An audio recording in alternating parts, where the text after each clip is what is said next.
In this video, we will cover 6 essential shading techniques every aspiring artist should know. Materials you will need are an object to draw such as a simple cup or jug, a couple of shading pencils such as HB or 4B, a pencil sharpener, eraser and an A4 size sheet of paper, ideally from your art sketchbook. The first shading technique I want you to apply is called hatching. This is made by drawing closely spaced parallel lines. The second technique is called contour hatching. Rather than simple parallel lines, contour hatching is when the lines follow the contours of the subject. This method of hatching greatly enhances sense of volume and three-dimensionality. The third technique is called cross hatching. This is when lines are placed at an angle to one another.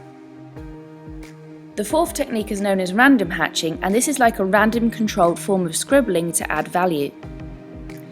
Moving on to the fifth technique, this is called stippling. This is the creation of a pattern simulating varying degrees of shading by using lots of small dots. The sixth technique is called ink wash, to give an illusion of quickly manipulating watery diluted ink. Another term for this look could be gradient, which goes from dark to medium to light. Having grasped these 6 different methods of shading, we can now look to apply them to the still life object of our choice. Here I'm using a simple white milk jug. To begin a still life, firstly outline the shape of the object, making sure to erase any lines that you don't need. Then we will lightly plot in pencil where we see the shadow where the object touches the surface it sat on. Lightly fill in the shadow, hatching the pencil in the same direction the shadow is being casted. Then erase any harsh pencil lines around the shadow shape to soften it up.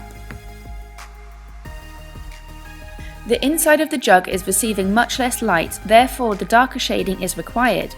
As the object has contours and is rounded, the correct shading technique to use here is technique 2, contour shading. Now it's time to add the reflection shapes that we see on the surface of the white jug. Here I'm drawing a reflection of my spiral bound art sketchbook. The reason that it looks warped and curved is because of the rounded contour of the jug. Now we are just attempting to pick out and apply all the low light reflection that we see on the surface. At the widest part of the jug here, it's important to mention that we should aim to leave it lighter so that we can slightly shade in the more narrow parts to give the illusion of its form.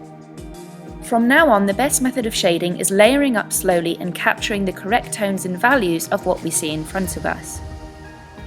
To emphasize the form, we can apply darker value to where there is less light, as shown here. To give a smoother blended look, I'm using a smudging stick to smooth the graphite into the paper.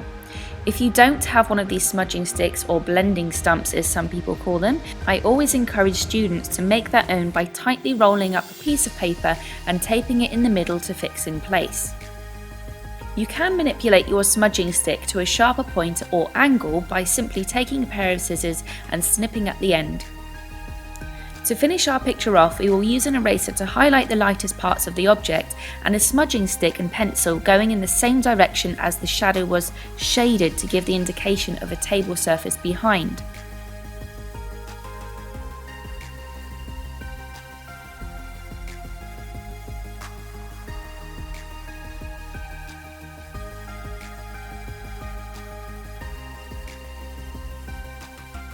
To emphasize further this still life, I'm adding almost a finger's width of shading around the object itself, just to bring out the jug even further and give balance and harmony to the image. Just like any artist would do, sign your creation at the bottom and enjoy your artwork.